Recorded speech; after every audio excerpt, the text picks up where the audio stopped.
الحمدللہ رب العالمین والصلاة والسلام علی خاتم النبیین اما بعد فاعوذ باللہ من الشیطان الرجیم بسم اللہ الرحمن الرحیم. پڑھیے الصلاة والسلام علیک یا رسول اللہ وعلی آلک واصحابک یا حبیب اللہ. الصلاة والسلام علیک یا نبی اللہ وعلی آلک واصحابک یا نور اللہ. درود پاک پڑھنے کے بے شمار فضائل و برکات ہیں. بڑی پیاری کتاب ہے، حدیثوں پر مشتمل ہے. اربعین اتار قسط نمبر 2 ہے، صفحہ نمبر 26 ہے، حدیث پاک نمبر بھی 26 ہے. اور وہ حدیث کیا ہے؟ بہت سارے لوگ ملتے ہیں کہتے ہیں ہاتھ تنگ ہے، گزارا نہیں ہو رہا، غربت ہے، مہنگائی بڑھ گئی ہے. اب یہ دیکھیں نبی پاک علیہ الصلوۃ والسلام نے فارمولہ دے دیا ہے. میرے آقا فرماتے ہیں اللہ پاک کا کثرت سے ذکر کرنا اور مجھ پر درود شریف پڑھنا غربت دور کرتا ہے. تو یہ ذہن بنا لیں کہ ذکر اللہ اور درود پاک یہ کثرت سے کیا کریں. اب ذکر اللہ کیسے ہو سکتا ہے؟ افضل الذکر، سب سے افضل ذکر کہا گیا لا الہ الا اللہ. تو تسبیح پڑھتے رہا کریں، لا الہ الا اللہ کی تسبیح پڑھیں اور 3-4 بار پورا کلمہ بھی پڑھ لیں، لا الہ الا اللہ محمد الرسول اللہ. یہ سب سے افضل ذکر ہے. پھر اس کے بعد آپ سبحان اللہ وبحمدہ سبحان اللہ العظیم یہ پڑھتے رہا کریں. سبحان اللہ، الحمدللہ، اللہ اکبر. یعنی اللہ کا ذکر زبان پہ رہے نا. فضول باتوں سے بچ کر جس رب نے زبان دی ہے اس رب کا ذکر کرتے رہیں. بیٹھے بیٹھے نیکیاں مل رہی ہیں، انشاءاللہ پریشانیاں الگ دور ہوں گی، غربت الگ دور ہوگی. پھر درود پاک پڑھتے رہیں. الصلاۃ والسلام علیک یا رسول اللہ صلی اللہ تعالی علی محمد صلی اللہ علیہ وسلم. درود ابراہیمی پڑھ لیں جو آپ نماز میں، جو درود آپ کو آسانی سے آپ پڑھ سکتے پڑھیں. تو کم از کم روزانہ اپنی روٹین میں کچھ تعداد میں ذکر الہی اور درود پاک کو ضرور شامل کریں. بہتر تو یہ ہے کہ ہر نماز کے بعد جو تسبیح فاطمہ ہے 33 بار سبحان اللہ، 33 بار الحمدللہ، 34 بار اللہ اکبر پڑھ لیا کریں. پھر اسی طرح ایک تسبیح درود پاک کی ہر نماز کے بعد پڑھ لیں تو انشاءاللہ اچھی کوانٹٹی میں ہو جائے گا. ایک بار محبت سے باآواز بلند درود پاک پڑھ لیجئے. صلو علی الحبیب صلی اللہ تعالی علی محمد صلی اللہ علیہ وسلم. اب ہم انشاءاللہ قرآن پاک کی وہ آیت انشاءاللہ پڑھیں گے اور اس کا ترجمہ اور اس کے بارے میں جانیں گے. اور میں نے یہ بھی بتایا ہوا ہے بیان میں کہ بے شک پورا قرآن ہی پڑھنا ہے، مگر قرآن میں کچھ خاص آیتیں ہیں جس میں اللہ نے مومنوں سے بات کی ہے، مجھ سے اور آپ سے ڈائریکٹ بات کی ہے. کیسے بات کی ہے؟ یا ایھا الذین آمنو کہہ کر. ٹھیک ہے، آج انہی میں سے ایک آیت ہم سنیں گے بھی اور پھر اس کو سمجھنے کی کوشش کریں گے. توجہ سے سننا ہے آپ نے. پارہ نمبر 17 ہے، سورہ حج ہے اور آیت نمبر 77 نمبر آیت. اللہ قرآن میں فرماتا ہے یا ایھا الذین آمنوا ارکعوا واسجدوا واعبدوا ربکم وافعلوا الخیر لعلکم تفلحون. صدق اللہ العظیم. آسان ترجمہ قرآن کنز العرفان. اللہ فرماتا ہے اے ایمان والو، رکوع اور سجدہ کرو اور اپنے رب کی عبادت کرو اور اچھے کام کرو اس امید پر کہ تم فلاح پا جاؤ.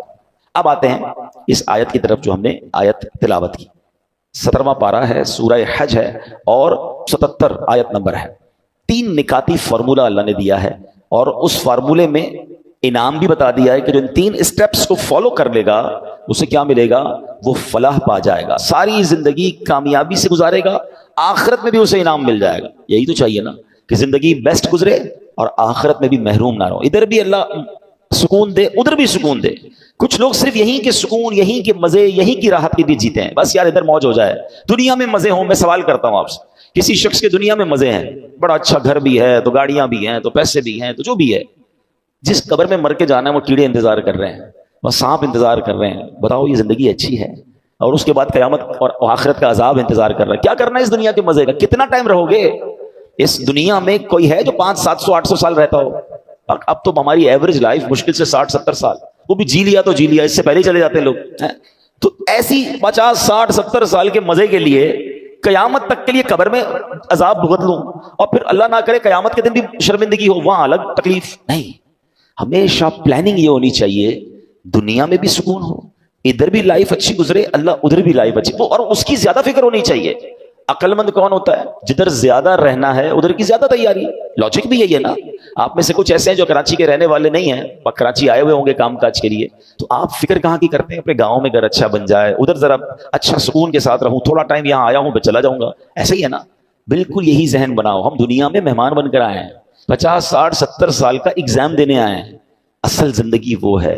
کاش یہ بات ہمیں سمجھ آ جائے نا تو پھر دنیا کی رنگینی کے لیے حرام نہیں کرے گا بندہ, پھر دنیا میں سکون پانے کے لیے کسی پر زیادتی نہیں کرے گا, پھر کیونکہ اس کو یہ پتا ہے اگر تھوڑی تکلیف بھی ہے تو انشاءاللہ اس کے بعد بڑی راحت آنے والی ہے.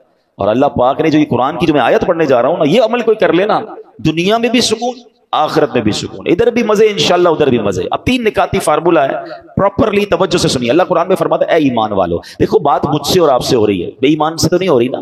جب مجھ سے اور آپ سے اللہ بات کر رہا ہے تو بی کانشیس, توجہ سے سنیں نا. اور ہم پڑھتے ہی نہیں ہیں کہ اللہ نے قرآن میں مجھ سے اور آپ سے کیا بات کی ہے. 89 ٹائمز اللہ نے بات کی ہے قرآن میں, 89 آیتیں ہیں. میں نے پہلے بھی مشورہ دیا ہے, دوبارہ دیتا ہوں. اب ہم پورے قرآن میں خود سرچ کریں تو بڑا مشکل ہے. دعوت اسلامی والوں نے آسان کر دیا, یا ایھا الذین آمنوا والی ساری آیتیں جمع کر کے کتاب جاری کر دی ہے. اس کتاب کا نام کیا ہے؟ اے ایمان والو. اچھا وہ کتاب آپ کہاں سے لے سکتے ہیں؟ مکتبۃ المدینہ دعوت اسلامی کا ادارہ ہے, اس کی ویب سائٹ پہ جائیں, وہ آپ کو گھر پہ ڈراپ کر دیں گے. آپ کو لگتا ہے یار کتاب خریدنے میں پیسے خرچ ہوں گے, ہمیں پیسے نہیں کمانے, ہم نے دعوت اسلامی .net پر یہ کتاب فری ڈاؤن لوڈ کے لیے رکھ دی ہے. ڈاؤن لوڈ کیجیے, پڑھ لیجیے, پڑھیں تو صحیح کہ اللہ نے فرمایا کیا ہے. اب ان میں سے ایک آیت ہے, اللہ نے فرمایا یا ایھا الذین آمنوا ارکعوا واسجدوا. پہلا نقطہ, ہم 3 پوائنٹس کو کنٹینیو ڈسکس کریں گے, ٹھیک ہے. پہلی بات کیا فرمائی؟ اے ایمان والو رکوع اور سجدہ کرو. اس کا مطلب یہ ہے کہ رکوع اور سجدے کرو کا کیا مطلب ہے؟ نماز پڑھو.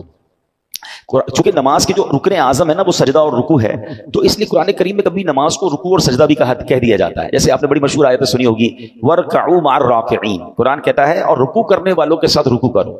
بندہ صرف رکوع تو نہیں کرتا نا, پوری نماز پڑھتا ہے. یہ اشارہ ہے, اور یہاں جماعت سے نماز پڑھنے کی طرف اشارہ ہے کہ لوگ جب نماز پڑھ رہے ہیں تو جماعت ہو رہی ہے, ان کے ساتھ مل کر نماز پڑھو. تو یہ قرآن کا ایک انداز ہے. تو اب پہلا نسخہ کیا قرآن نے دے دیا؟ فرسٹ پوائنٹ, کامیابی کا, فلاح کا پہلا نسخہ کہ نماز پڑھنی ہے. پھر دوسرا کیا ہے؟ اچھا اسی میں آگے اللہ نے کیا فرمایا؟ وَاعْبُدُوا رَبَّكُمْ, اور اپنے رب کی عبادت کرو. پہلے میں نماز کہہ دی, تو اب دوسرے میں کیا ہے؟ دوسرے نقطے میں اس کا مطلب علماء نے فرمایا اس کے 3 معنی بنتے ہیں, یعنی 3 باتیں ارشاد فرمائی گئی. اے ایمان والو کامیابی پانے کے لیے خالصتاً اللہ پاک کی عبادت کرو. عبادت کرنی ہے مگر اللہ کے لیے, ریاکاری, دکھاوا, لوگوں کو پتہ چلے میرا نام ہو جائے, نہیں, اللہ کے لیے خالصتاً. یہاں اس سے ایک مراد یہ ہے. پھر فرمایا اے ایمان والو نماز کے علاوہ جتنی قسم کی عبادتیں ہیں, صرف نماز تو عبادت نہیں ہے نا, روزہ ہے, زکوٰۃ ہے, اگر حج فرض ہے تو حج کرو, تلاوت کرو, درود پاک پڑھو, ماں باپ کی خدمت کرو, وغیرہ وغیرہ. اب یہ عبادتیں بجا لاؤ. یہاں دوسرا نقطہ یہ ہے, اس کی تیسری بات علماء نے یہ فرمائی کہ اے ایمان والو کامیابی پانے کے لیے عبادت کرو, پورے اخلاص کے ساتھ کرو, مگر ساتھ ساتھ گناہوں سے بھی بچتے رہو. یہ بڑا مسئلہ ہے. ہم عبادت تو کر لیتے ہیں, ابھی دیکھیں نا رمضان آئے گا تو ماشاءاللہ تقریباً لوگ جن کو اللہ پاک نے ہدایت دی ہے وہ نماز بھی پڑھتے ہیں, روزے بھی رکھتے ہیں, تراویح بھی پڑھتے ہیں, لیکن گناہ سے بچنے والی جو سائیڈ ہے نا ہم اس کو نہیں دیکھ پا رہے ہوتے, اور یہ بہت ضروری ہے.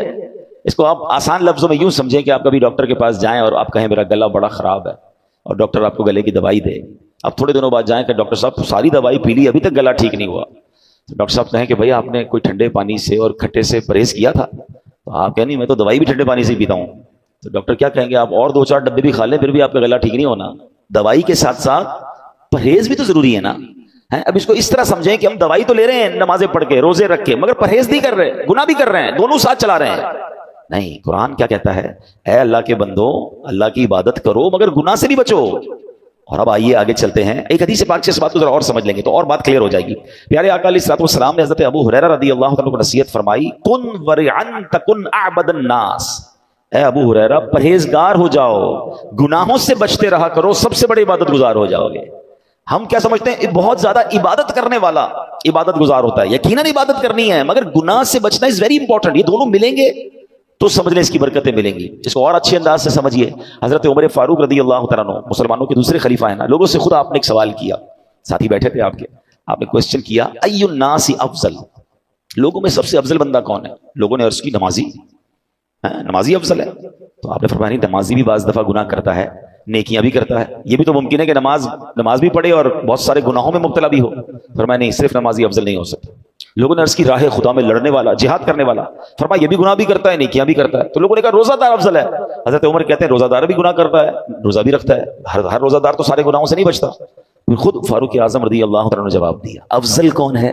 فرمایا سب سے افضل بندہ صاحب ورع ہے, یعنی پرہیزگار ہے, یعنی گناہوں سے بھی بچنے والا ہے. تو پھر وہ اطاعت گزاروں میں ہے, پھر اس کی اطاعت مکمل ہو جاتی ہے. تو اصل بات ہے گناہوں سے اپنے آپ کو بچانا. اللہ پاک نے ایک جگہ فرمایا نا وَاعْبُدُوا رَبَّكُمْ، اپنے رب کی عبادت کرو اے ایمان والو، صرف اور صرف اللہ پاک کی رضا کے لیے عبادت کرو، ریاکاری سے بچو، ہر قسم کی عبادت بجا لاؤ، اور سب سے اہم یہ ہے کہ گناہوں سے بھی اپنے آپ کو بچاؤ۔ تو 2 پوائنٹ پورے ہو گئے۔ پہلا کیا تھا؟ فلاح پانے کا، کامیابی کا، کہ نماز پڑھنی ہے۔ دوسرا کیا ہے؟ عبادت کرنی ہے، نماز کے علاوہ جو عبادت ہے وہ بھی کرنی ہے، مگر گناہ سے بھی بچنا ہے۔ اور اب تیسرا نسخہ قرآن میں کیا فرمایا اللہ نے؟ اور اچھے کام کرو۔ عبادت تو ہو گئی، اچھے کام کیا ہے؟ لوگوں کے ساتھ بھلائی کرو، صلہ رحمی کرو، ماں باپ کے ساتھ، رشتہ داروں کے ساتھ اچھا سلوک کرو، ان کے ساتھ بھلائی سے پیش آؤ، اچھے اخلاق اپناؤ۔ اب یہ تینوں کام کر لو گے تو کیا ملے گا؟ قرآن آگے انعام بھی بتا رہا ہے لعلکم تفلحون، اس امید پر کہ تم فلاح پا جاؤ۔ تو اے میرے پیارے اسلامی بھائی، بیوٹیفل فارمولا فار سکسیس۔ آج کل کہتے ہیں نا کچھ سکسیس کا فارمولا بتائیے، سکسیسفل اسٹوری بتائیے۔ میں تو آپ کو اللہ کے کلام سے بتا رہا ہوں، جس رب نے ایمان والوں کو خود فارمولا دے دیا، 3 کام کر لو فلاح پا جاؤ گے۔ تو اب پریکٹس کرنے کا مہینہ آ گیا ہے، یعنی ماہ رمضان ہم پر پتہ ہے کتنی بڑی مہربانی کی گئی ہے، ثواب بڑھا دیا۔ کتنا ثواب بڑھا؟ لوگ کہتے ہیں یار کوئی پیکج بتاؤ، کوئی ڈیل بتاؤ، کوئی جناب آفر آئی ہوئی ہے، لوگ بڑا اس پہ ایکسائٹڈ ہو جاتے ہیں کہ فلاں کمپنی نے فلاں تاریخ کو